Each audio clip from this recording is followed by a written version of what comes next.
ಕೋಟಾ ಶ್ರೀನಿವಾಸ್ ಅವರು ಚೌಟ, ಇವರು ಕೋಟ, ಕಾಂಗ್ರೆಸ್ಸಿಗೆ ಗೂಟ.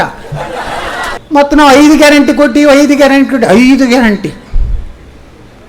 10 kg ಅಕ್ಕಿ ಬೇಕಾ ಬೇಡವಾ? ಆಯ್ತು, 10 kg ಯಾರು ಕೊಟ್ರಪ್ಪ? ಇನ್ನೊಬ್ಬ ಪುಣ್ಯಾತ್ಮ ಹೇಳ್ತಾನ, DRI ಜೈಲ್ನಾಗ ಇದ್ದು ಬಂದವ, 15 ಲಕ್ಷ ಎಲ್ಲಿ ಹೋಯ್ತು? ನಿನ್ನ ಆಸ್ತಿ ಮಾಡಿದ್ರೆ ಎಲ್ಲರಿಗೆ 15 ಲಕ್ಷ ಬರ್ತದೆ ಕರ್ನಾಟಕ ಜನರು. ಇವತ್ತು ಕೇಜ್ರಿವಾಲ ಹೋಗೋಣ, ಮುಂದಿನ ಸಲ ಡಿಂಗ್ರಿವಾಲಾನು ಹೋಗ್ತಾನೆ. ಅದು ಏನದು ರಾಹುಲ್ ಗಾಂಧಿ ಬಟಾಟಿಯಿಂದ ಬಂಗಾರ ತೆಗಿತಾನೆ. ವಾಹ್, ಗ್ರೇಟ್ ಸೈಂಟಿಸ್ಟ್ ಬಿಡ್ರಪ್ಪ. ನಾವು ನಿಂತ ಎಲ್ಲಿದೆ ಅದು ಗಿರಾಕಿ? ಅವ್ರು ಸೋನಿಯಾ ಗಾಂಧಿ ಎತ್ತಿರ್ಬೇಕು, ಇದು ಎಂಥದ್ರೂ ಹುಟ್ಟುತ್ತಾನೆ ಅಂದ್ರೆ ಹೊಟ್ಟೆಯಾಗತ್ತೇಳಿ. ನಾನು ಮುಸ್ಲಿಮನಾಗಿ ಹುಟ್ಟಲಿಕ್ಕೆ ಬಯಸ್ತದೆ. ಹೀಗೆ ಆಗ್ಬಿಡು ಮರ, ಈಗ ಅದೇ ಮತ್ತೆ ಆಗ್ಲಕ್ಕೆ ಹೋಗೋದು. ಹಾಂ, ಹಾಗಾಗಿದೆ. ಯಾಕೆ ಹುಟ್ಟಿದವರು ಸಿದ್ದರಾಮಯ್ಯನವ್ರು ಅಂಥ ಧರ್ಮದಾಗ ಹುಟ್ಟಿ ಕುಂಕುಮ ಹಚ್ಕೋಲಕ್ಕೆ ವಿರೋಧ, ರೇಷ್ಮೆ ಪೇಟ ಸುತ್ತಗೋಲಕ್ಕೆ ವಿರೋಧ, ಸೌದಿ ಅರೇಬಿಯಾರಂಗೆ ಮಂಗ್ಯಾನಂಗೆ ಹಾಕೊಂಡು ನಿಂದಿರ್ಲಿಕ್ಕೆ ತಿಹಾರ್ ಜೈಲಿನ ಮುಖ್ಯಮಂತ್ರಿ ಆಗ್ತಾನೆ, ನಾನು ಉಳಿಸ್ರಿ ಅನ್ನೋಂಥ ಪರಿಸ್ಥಿತಿ ಸಿದ್ದರಾಮಯ್ಯಗಿದೆ. ಕರಾವಳಿಯಲ್ಲಿ ಹಿಂದುತ್ವವನ್ನು ನೋಡಲಿಕ್ಕೆ ಇವತ್ತು ನಾವು ಬಂದಿದ್ದೀವಿ. ಯಾಕಂದ್ರೆ ಉತ್ತರ ಕರ್ನಾಟಕ ಅಲ್ಲಿ ಹಿಂದುತ್ವ ಅನ್ನೋವಂಥದ್ದು ಈಗ ಉಗಮ ಆಗ್ತಾ ಇದೆ. ಆದರೆ ಕರಾವಳಿಯ ಜಿಲ್ಲೆಗಳಾದಂಥ ದಕ್ಷಿಣ ಕನ್ನಡ, ಉಡುಪಿ, ಚಿಕ್ಕಮಗಳೂರು, ಕೊಡಗು, ಉತ್ತರ ಕನ್ನಡ ಜಿಲ್ಲೆಗಳಲ್ಲಿ ನಿರಂತರವಾಗಿ ಭಾರತೀಯ ಜನತಾ ಪಾರ್ಟಿಯನ್ನು ತಾವೆಲ್ಲರ ಆಶೀರ್ವಾದ ಮಾಡಿದರೆ ಈ ಒಂದು ಭಾಗದಿಂದಲೇ ಯಾವಾಗಲೂ ಭಾರತೀಯ ಜನತಾ ಪಾರ್ಟಿ ಗಟ್ಟಿಯಾದಂಥ ಕರ್ನಾಟಕದಲ್ಲಿ ಉಳಿಬೇಕಾದ್ರೆ ಕರಾವಳಿಯ ಭಾಗ ಮುಖ್ಯ ಅನ್ನುವಂಥದ್ದನ್ನು ಇವತ್ತು ಎಂದೂ ಬದಲಾವಣೆ ಆಗೋದಿಲ್ಲ. ನಮ್ಮಲ್ಲಿ ಬದಲಾವಣೆ ಆಗ್ತದೆ, ಒಮ್ಮೆ ಕಾಂಗ್ರೆಸ್ ಬರ್ತದೆ, ಒಮ್ಮೆ BJP ಬರ್ತದೆ. ಆದರೆ ಯಾವುದೇ ಬದಲಾವಣೆ, ನಮ್ಮ ಸುನೀಲ್ ಕುಮಾರ್ ಅವ್ರು ಹೇಳ್ತಾಯಿದ್ರು, ಹೋದ ನಾವು 2018 ಚುನಾವಣೆಯ ಸಂದರ್ಭದಲ್ಲಿ ನಾವು ಎಲ್ಲ ಸ್ಥಾನಗಳನ್ನು ಗೆಲ್ತೀವಿ ಅಂತೇಳಿ. ಇವತ್ತು ಕೋಟಾ ಶ್ರೀನಿವಾಸ್ ಪೂಜಾರಿ ಅವ್ರ ಬಗ್ಗೆ ಹೇಳಿದ್ದಾರೆ. ಈಗ ತಾನೇ ನಮ್ಮ ದಕ್ಷಿಣದ ಏನು ಲೋಕಸಭಾ ಅಭ್ಯರ್ಥಿಗಳಾದಂಥ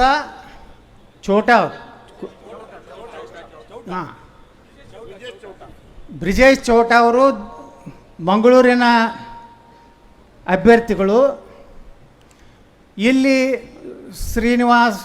ಕೋಟಾ ಶ್ರೀನಿವಾಸ್ ಅವರು ಚೌಟ, ಇವರು ಕೋಟ, ಕಾಂಗ್ರೆಸ್ಸಿಗೆ ಗೂಟ.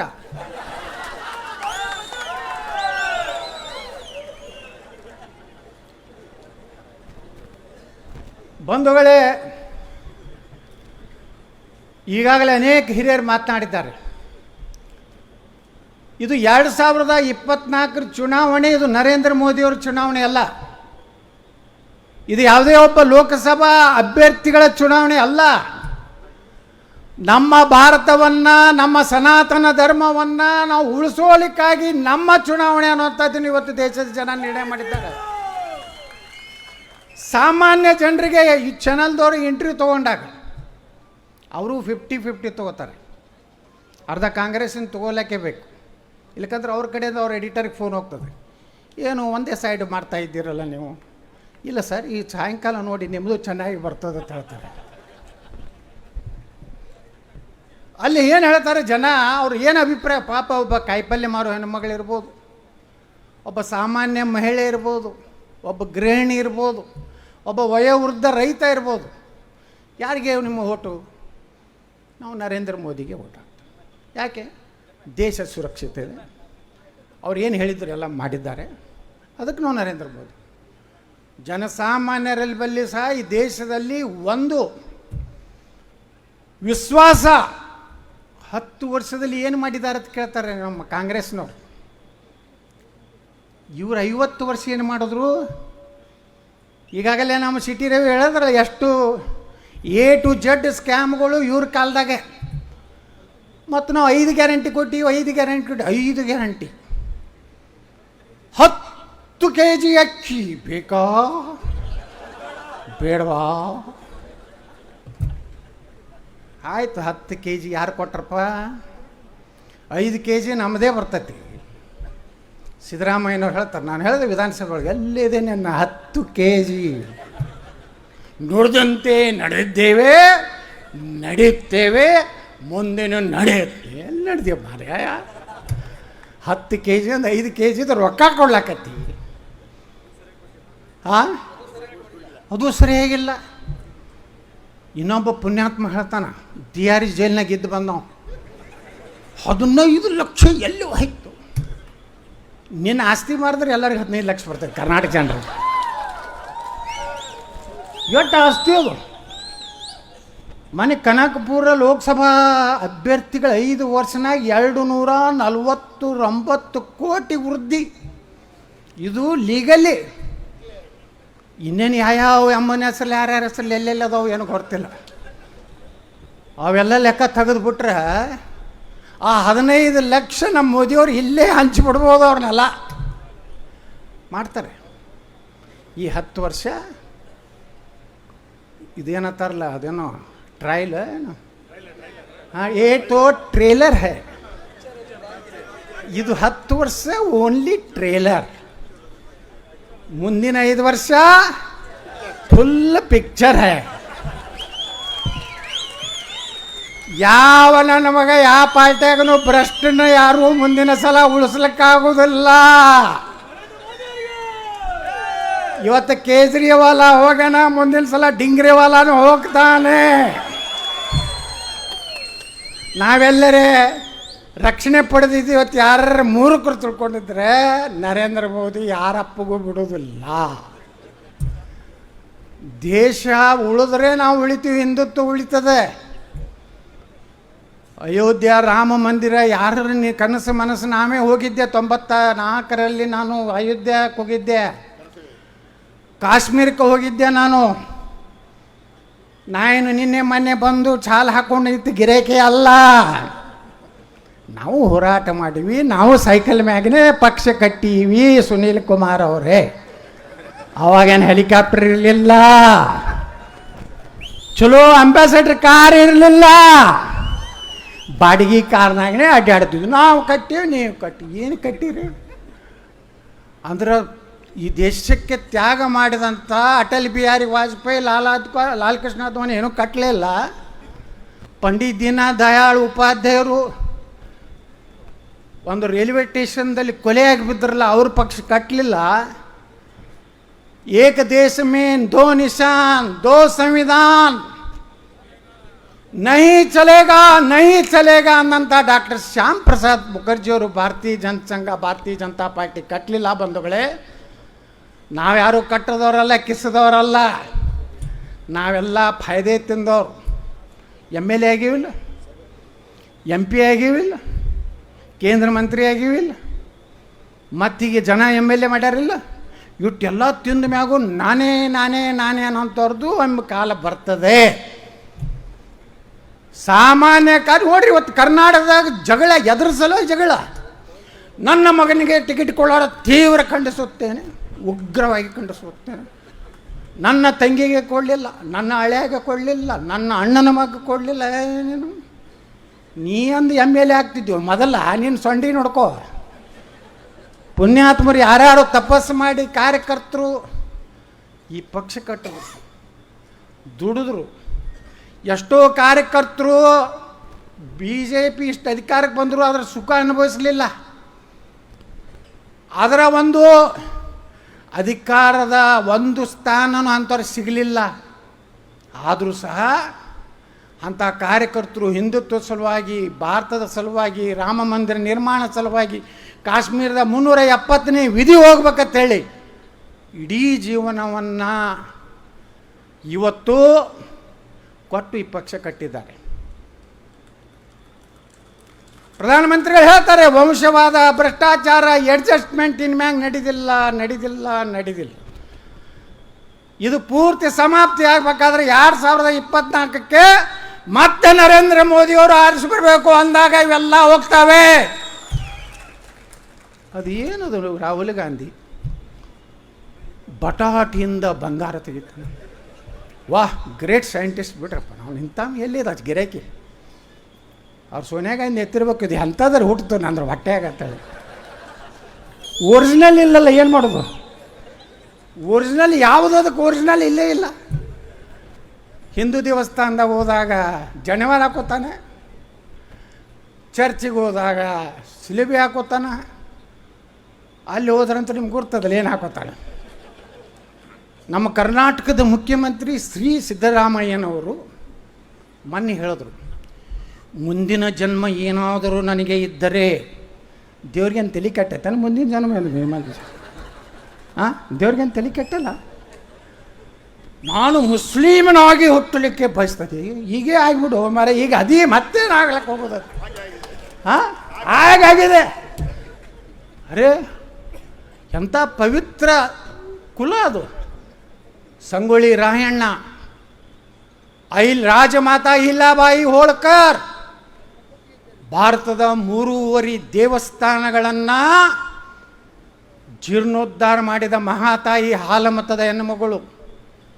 ಕಾಶಿ ವಿಶ್ವನಾಥನ ದೇವಸ್ಥಾನ ಮುಂದೆ ಹೋದರೆ ಇವತ್ತು ಯಾರ ಮೂರ್ತಿ ಇದೆ? ರಾಜಮಾತಾ ಅಹಿಲ್ಯಾಬಾಯಿ ಹೋಳ್ಕರ್, ಒಂದು ಕುರುಬ ಸಮಾಜ ಹೆಣ್ಣುಮಗಳು. ಇಂದೂರಿನ ರಾಣಿ ಸುವರ್ಣ ಇದು ಆಗ್ತಂತ ಕರೆದಂಥ ಮಹಿಳೆ ಸತಿ ಸಹಗಮನ ಪದ್ಧತಿ ತೆಗೆದುಹಾಕದಂಥಳು. ವಿಧಿವೇರ ಲಗ್ನ ಆಗ್ಬೇಕಂತ ಆದೇಶ ಕೊಟ್ಟಂಥ ಮಹಾತಾಯಿ ಹಾಲಮತ ಸಮಾಜ. ಈ ದೇಶಕ್ಕೆ ಸ್ವಾತಂತ್ರ್ಯಕ್ಕೆ ಹೋರಾಟ ಮಾಡಿದಂಥ ಸಂಗೊಳ್ಳಿ ರಾಯಣ್ಣ ಸಂತ ಕನಕದಾಸರ ಭಕ್ತಿಗೆ ಮೆಚ್ಚಿ ಉಡುಪಿಯ ಶ್ರೀಕೃಷ್ಣ ಅವನ ಕಡೆ ತಿರುಗಿ ನೋಡುವಂಥ ಐತಿಹಾಸಿಕ ಪವಿತ್ರ ಭೂಮಿ ಉಡುಪಿ ಅನ್ನೋವಂಥದ್ದನ್ನು ನಾವು ಎಂದು ನೆನಪಾರಬಾರ್ದು ಬಂಧುಗಳೇ. ಅವರು ಹಾಲಮತ ಕನಕದಾಸರು ಪುಣ್ಯಾತ್ಮ. ಇದು ಎಲ್ಲಿದು ಹುಟ್ಟಿಬಿಡ್ತು ನಮ್ಮ ಸಿದ್ದರಾಮಯ್ಯ. ಚಂದ್ರಗುಪ್ತ ಮೌರ್ಯ ಒಬ್ಬ ಕುರಿಕಾಯ ಹುಡುಗನನ್ನು ಚಾಣಕ್ಯ, ಆಚಾರ್ಯ ಚಾಣಕ್ಯ ಭಾರತದ ಒಬ್ಬ ಶ್ರೇಷ್ಠ ಸಾಮ್ರಾಟ್ ಮಾಡಿದಂಥವ್ರು ಯಾರು? ಹಾಲಮತ. ಯಾಕೆ ಹುಟ್ಟಿದವರು ಸಿದ್ದರಾಮಯ್ಯನವ್ರು? ಅಂಥ ಧರ್ಮದಾಗ ಹುಟ್ಟಿ ಕುಂಕುಮ ಹಚ್ಕೋಲಕ್ಕೆ ವಿರೋಧ, ರೇಷ್ಮೆ ಪೇಟ ಸುತ್ತಗೋಲಕ್ಕೆ ವಿರೋಧ, ಸೌದಿ ಅರೇಬಿಯಾರಂಗೆ ಮಂಗ್ಯಾನಂಗೆ ಹಾಕೊಂಡು ನಿಂದಿರ್ಲಿಕ್ಕೆ. ಮೊನ್ನೆ ನೋಡಿದ್ರೆ ಬಿದರ್ನಾಗ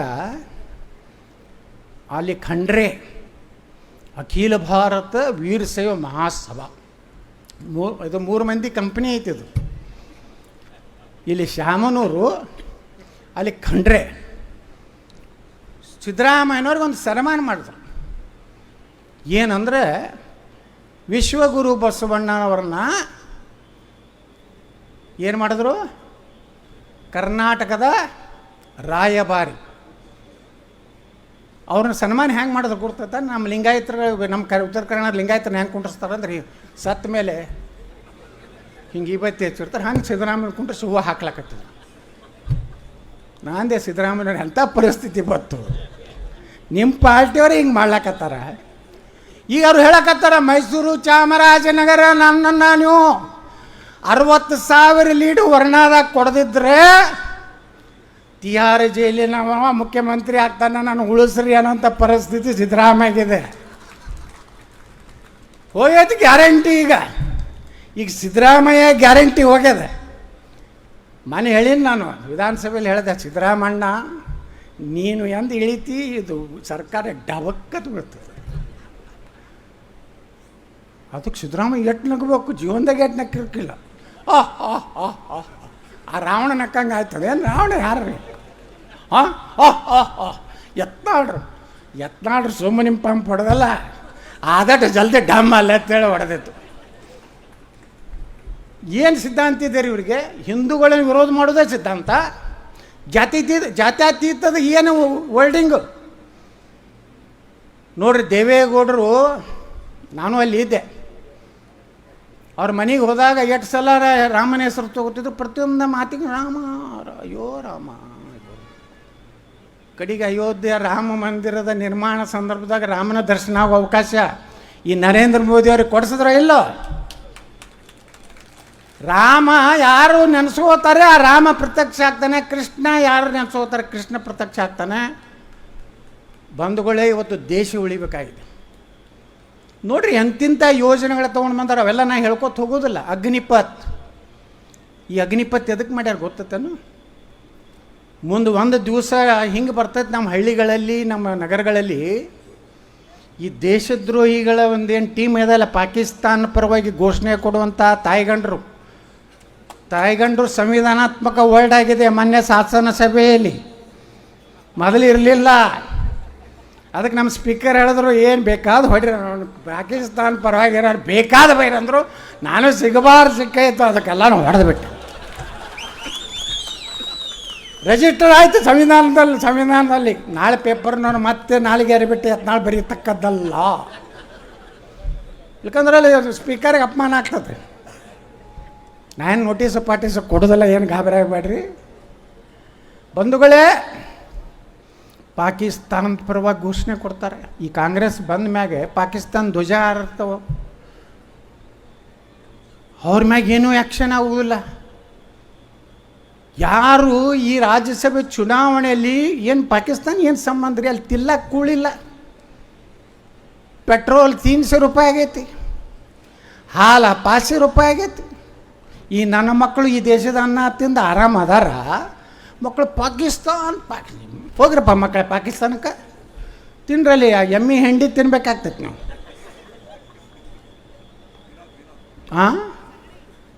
ಈ ದೇಶದ ಅನ್ನ ತಿಂದು ನೋಡ್ರಿ, ಹೀಗೆ ಇಟ್ಟು ಧೈರ್ಯ ಇದೆ ಅವರಿಗೆ. ನಾಳೆ 50% ಆದ್ರೆ ನಮ್ಮ ಗತಿ ಏನದ ಹಿಂದೂಗಳದು. ರಾಷ್ಟ್ರೀಯ ಶಿಕ್ಷಣ ನೀತಿ ತೊಗೊಂಡು ಬಂದೀವಿ. ಪುಣ್ಯಾತ್ಮ ಈ ರಾಜ್ಯದ ಶಿಕ್ಷಣ ಮಂತ್ರಿ ಹೇಳ್ತಾರೆ, ನಾವು SCP ತರ್ತೀವಿ,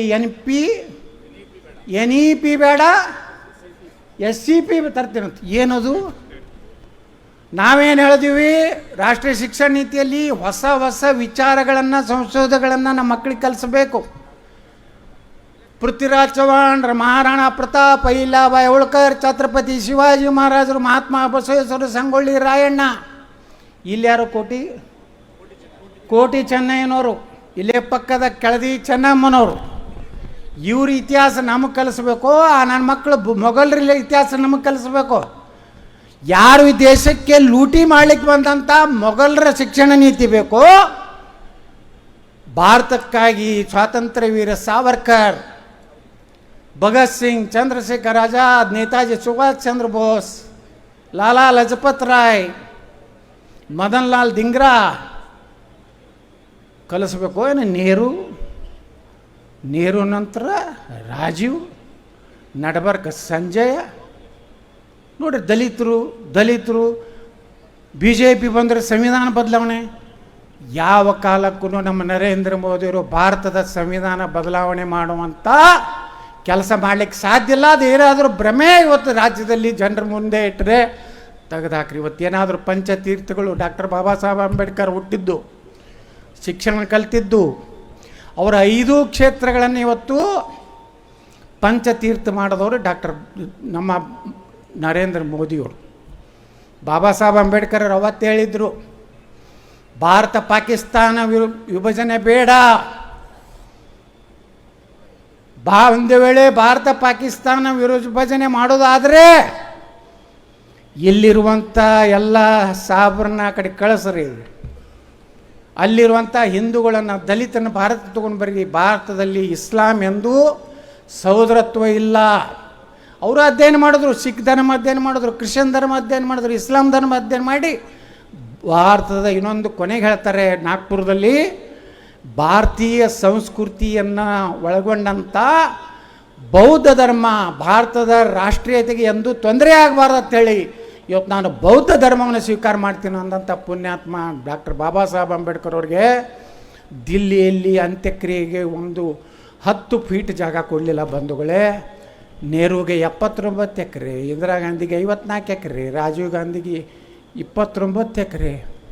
ಅವರ ಏನದು ಸಮಾಧಿ ಐತಿರ ಏನೈತಿರ ಹೋಗಿ ಕುಂಡಿರ್ತಾರಲ್ಲ, ರಘುಪತಿ ರಾಘವ,